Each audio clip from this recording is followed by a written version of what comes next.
BPSC hidden fact channel पे आपका स्वागत है। आज हम यहाँ पे लेके आए हैं 15 मई का करंट अफेयर्स। तो चलिए एकदम ऊर्जा के साथ आज के इस बेहद महत्वपूर्ण डीप डाइव सेशन की शुरुआत करते हैं।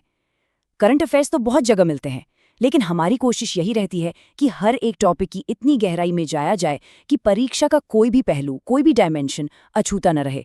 इन स्लाइड्स के माध्यम से हम हर एक कॉन्सेप्ट को एकदम शीशे की तरह साफ कर देंगे, ताकि एग्जाम में जब सवाल सामने आए तो आपको ज्यादा सोचने की जरूरत ही ना पड़े।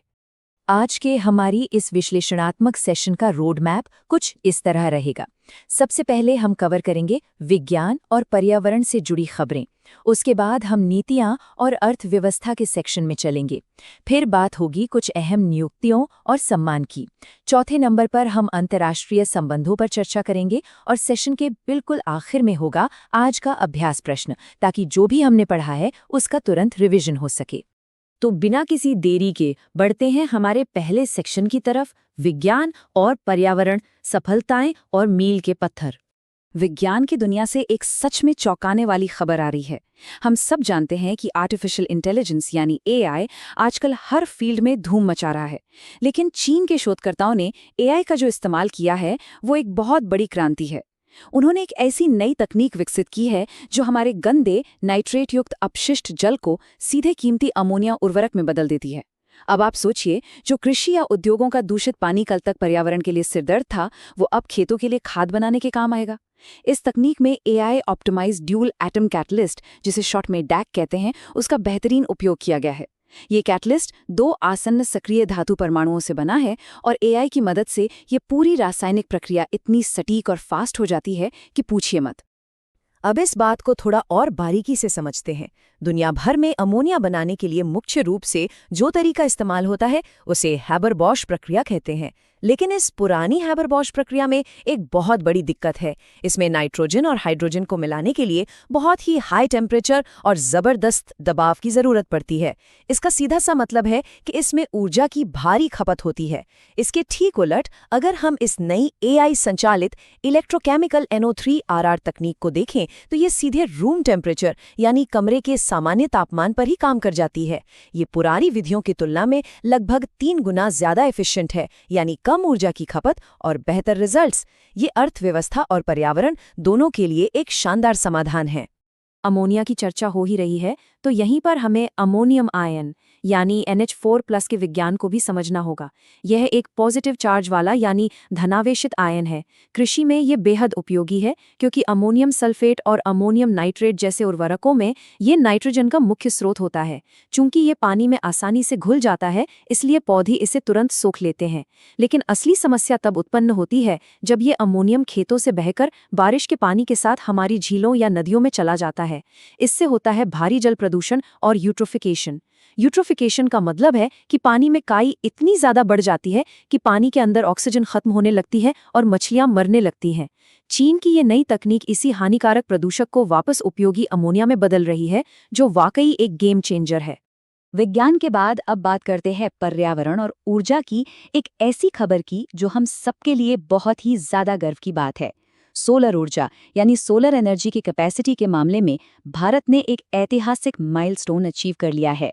आपको जानकर खुशी होगी कि केवल 2025 में ही भारत ने रिकॉर्ड 44 गीगावाट नई सौर ऊर्जा क्षमता अपने ग्रिड में जोड़ी है।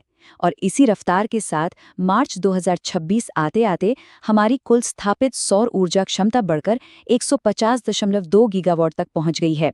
अगर हम सिर्फ 2026 की पहली तिमाही की ही बात करें तो देश ने 14.4 गीगावाट सोलर फोटोवोल्टेक क्षमता जोड़ ली है। ये आंकड़े साफ साफ बता रहे हैं कि भारत रिन्यूएबल एनर्जी के सेक्टर में कितनी तेजी से ग्लोबल लीडर बनने की राह पर है। इस अभूतपूर्व वृद्धि के कारण आज भारत सौर ऊर्जा का विश्व का तीसरा सबसे बड़ा उत्पादक बन गया है। अगर हम सभी नवीकरणीय ऊर्जा स्रोतों जैसे पवन, सौर और जल इन सबको मिला दें तो हमारी कुल क्षमता 276.5 गीगावाट तक पहुंच गई है। यह देश की कुल स्थापित बिजली क्षमता का 51.7% है। जी हां, देश की आधी से ज्यादा बिजली उत्पादन क्षमता अब स्वच्छ ऊर्जा स्रोतों से आ रही है। इस बड़ी सफलता के पीछे नवीन एवं नवीकरणीय ऊर्जा मंत्रालय यानी MNRE की महत्वाकांक्षी योजनाओं का बहुत बड़ा हाथ है। खासतौर पर पीएम सूर्य घर मुफ्त बिजली योजना, किसानों के लिए पीएम कुसुम योजना और पीएलआई योजना, जो भारत में ही सोलर सेल्स के निर्माण को बढ़ावा दे रही है, ये सब इस क्रांति के मुख्य स्तंभ साबित हुए हैं। चलिए अब बढ़ते हैं हमारे दूसरे महत्वपूर्ण सेक्शन की ओर, नीतियां और अर्थव्यवस्था, विनियामक अपडेट। श्रम कानूनों को लेकर सरकार की तरफ से एक बहुत ही अहम अपडेट सामने आया है। हाल ही में केंद्र सरकार ने सामाजिक सुरक्षा संहिता 2020 की धारा 101 के तहत एक नया नोटिफिकेशन जारी किया है। इसके मुताबिक अब नियोक्ताओं यानी एम्प्लॉयर्स द्वारा किए गए कुल कंस्ट्रक्शन कॉस्ट पर 1% का निर्माण कल्याण उपकर या कंस्ट्रक्शन वेलफेयर सेस लागू होगा। इसका सीधा सा मतलब ये है कि जितनी भी कमर्शियल या वाणिज्यिक निर्माण परियोजनाएं बन रही हैं, वो पूरी तरह से इस 1% शुल्क के दायरे में आएंगी। और ये पैसा जाएगा कहाँ? ये एक विशेष फंड में जमा होगा, जिसका इस्तेमाल उन कंस्ट्रक्शन वर्कर्स और मजदूरों की भलाई के लिए किया जाएगा जो दिन रात मेहनत करके इन इमारतों को खड़ा करते हैं। अब एक बड़ा सवाल उठता है कि क्या ये टैक्स आम आदमी के अपने खुद के घर बनाने पर भी लगेगा? तो यहाँ सरकार ने एक बहुत बड़ी राहत दी है। पहले का नियम ये था कि यदि किसी घर की निर्माण लागत 10 लाख रुपए से कम है तभी इस उपकर से छूट मिलती थी, लेकिन अब इसे बदल दिया गया है। 21 नवंबर 2025 से 50 लाख रुपए से कम कीमत वाले व्यक्तिगत मकानों को इस उपकर से पूरी तरह छूट दी जाएगी। जो भी फंड जमा होता है उसका प्रबंधन भवन एवं अन्य निर्माण श्रमिक कल्याण बोर्ड करता है। इससे मजदूरों को मुफ्त स्वास्थ्य सुविधाएं, बीमा और उनके बच्चों की शिक्षा के लिए आर्थिक मदद मिलती है। अच्छी बात यह है कि सरकार आगे चलकर इसे ESIC के साथ जोड़ने की भी प्लानिंग कर रही है। अर्थव्यवस्था के मोर्चे पर एक और बड़ी खबर है सेबी यानी भारतीय प्रतिभूति और विनिमय बोर्ड की तरफ से। सेबी ने इन्वेस्टमेंट मार्केट में तेजी लाने के लिए एक बहुत ही शानदार तंत्र का प्रस्ताव रखा है, जिसका नाम है गरुड़। गरुड़ का फुल फॉर्म है green channel AIIF roll out upon document acknowledgement. ये तंत्र मुख्य रूप से वैकल्पिक निवेश निधि यानी AIF योजनाओं को बाजार में फटाफट लॉन्च करने के लिए डिजाइन किया गया है। जो लोग नहीं जानते उन्हें बता दूं कि AIF वो फंड्स होते हैं जो पारंपरिक स्टॉक या बॉन्ड से हटकर प्राइवेट इक्विटी, वेंचर कैपिटल या रियल एस्टेट जैसी जगहों पर बड़े स्तर पर निवेश करते हैं। अब देखते हैं कि इस गारुड़ा तंत्र के असल फायदे क्या हैं। सबसे बड़ा फायदा है स्पीड। इस प्रस्ताव के तहत प्लेसमेंट मेमोरेंडम यानी PPM दाखिल करने के बाद किसी भी नई योजना को लॉन्च करने की समय सीमा 30 दिन से घटाकर सिर्फ 10 कार्य दिवस कर दी गई है। मतलब फंड्स अब सीधे 3 गुना ज्यादा तेजी से बाजार में आ सकेंगे। भारत में AIFs का मार्केट कितनी तेजी से बढ़ रहा है, इसका अंदाजा आप इसी बात से लगा सकते हैं कि पिछले 5 वर्षों में रजिस्टर्ड AIFs की संख्या 732 से बढ़कर सीधे 1849 हो गई है और दिसंबर 2025 तक इनमें कुल निवेश कमिटमेंट 15.74 लाख करोड़ रुपए के भारी भरकम आंकड़े तक पहुंच चुका है। इस नए नियम के आने से मान्यता प्राप्त निवेशक और एंजल फंड्स सीधे सेबी के पास अपना PPM दाखिल कर पाएंगे, जिससे पूरी प्रक्रिया काफी आसान हो जाएगी। चलिए अब बढ़ते हैं अपने तीसरे सेक्शन की तरफ, जहां हम बात करेंगे नियुक्तियों और सम्मान की। अमूल का नाम तो हम सबने सुना है, राइट?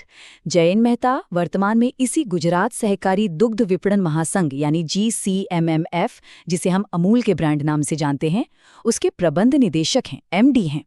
अब खबर यह है कि 8 मई 2026 को जयन मेहता जी को Sardar Patel cooperative dairy federation limited यानी SPCDF का पहला अध्यक्ष चुन लिया गया है। किसी भी राष्ट्रीय स्तर के नए महासंघ का बिल्कुल पहला अध्यक्ष चुना जाना अपने आप में एक बहुत बड़ी जिम्मेदारी और सम्मान की बात होती है। अब ये SPCDF आखिर है क्या? वास्तव में ये एक बिल्कुल नया बहुराज्यीय सहकारी डेयरी संघ है, जिसका शानदार उद्घाटन 6 जुलाई 2025 को ही किया गया था। जयन मेहता जी का 5 साल का कार्यकाल 5 मई 2026 से शुरू हो चुका है। सबसे दिलचस्प बात यह है कि इस फेडरेशन के बोर्ड में सिर्फ गुजरात का ही दबदबा नहीं है, बल्कि इसमें असम, महाराष्ट्र और उत्तर प्रदेश की सहकारी दुग्ध समितियों के प्रतिनिधि भी पूरी तरह से शामिल हैं। यह संघ बहुराज्यीय सहकारी समिति अधिनियम 2002 के अंतर्गत रजिस्टर किया गया है। इनके साथ ही एक और अहम नियुक्ति हुई है, संग्राम चौधरी जी को इस संघ का उपाध्यक्ष चुना गया है। इसी सेक्शन में विज्ञान और शोध की दुनिया से भारत के लिए एक और बेहद गौरवशाली पल सामने आया है। डॉक्टर कुलजीत कौर मरहास वर्ष 2026 के लिए द मीटियोरिटिकल सोसाइटी की फेलो चुनी जाने वाली पहली भारतीय महिला बन गई हैं। दोस्तों, ये कोई छोटी मोटी बात नहीं है। यह सोसाइटी उल्कापिंडों और सौर मंडल के विकास से जुड़े पदार्थों का अध्ययन करने वाली दुनिया की सबसे प्रतिष्ठित और नामी संस्थाओं में से एक है। इस ग्लोबल मंच पर किसी भारतीय महिला का फेलो चुना जाना उनके बरसों की कड़ी मेहनत का नतीजा है और भारत के लिए बहुत गर्व का क्षण है। डॉक्टर कुलजीत कौर मरहास जी के वैज्ञानिक योगदान को समझना भी हमारे लिए बहुत ज़रूरी है। वो अंतरिक्ष विभाग के अंतर्गत आने वाली अहमदाबाद स्थित भौतिक अनुसंधान प्रयोगशाला यानी PRL से जुड़ी हुई हैं। उन्होंने रेडियो न्यूक्लाइड्स और स्थिर आइसोटोप पर बहुत ही गहन शोध किया है। इसके अलावा उन्होंने CAI का अध्ययन किया है, जो हमारे सौर मंडल की सबसे पुरानी ज्ञात सामग्रियों में से एक माने जाते हैं। सबसे खास बात तो यह है कि उन्होंने अमेरिका के अपोलो मिशन, जापान के हायाबुसा मिशन और स्टारडस्ट मिशन द्वारा धरती पर लाए गए अंतरिक्ष के दुर्लभ नमूनों का नैनोसिम्स जैसी अति आधुनिक तकनीक के जरिए सफल विश्लेषण किया है।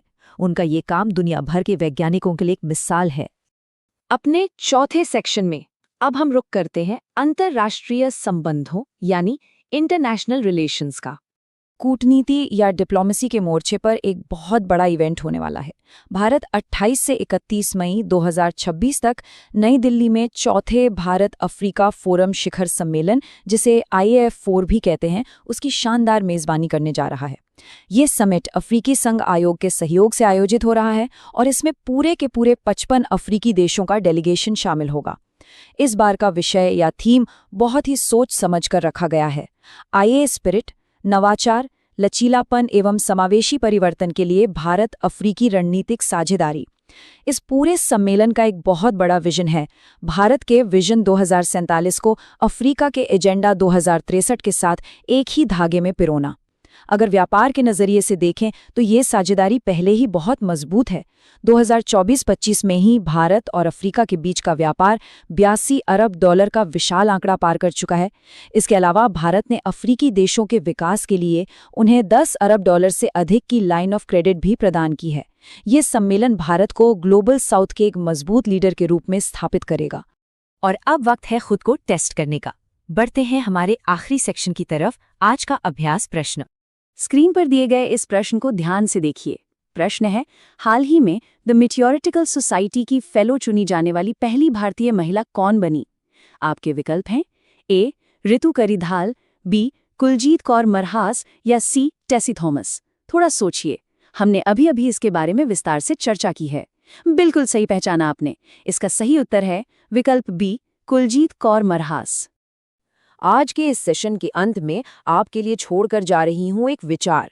सोचिए, क्या चीन की ये नई AI based nitrate to ammonia तकनीक या फिर भारत का 150 गीगावाट सौर ऊर्जा का ये विशाल आंकड़ा जलवायु परिवर्तन के खिलाफ हमारी इस लंबी लड़ाई की दिशा हमेशा के लिए बदल देगा? इस बारे में ज़रूर सोचिएगा। अगर वीडियो पसंद आया है तो हमारे वीडियो को लाइक करें, शेयर करें और चैनल को सब्सक्राइब करें। वीडियो देखने के लिए धन्यवाद। जय हिंद, जय भारत।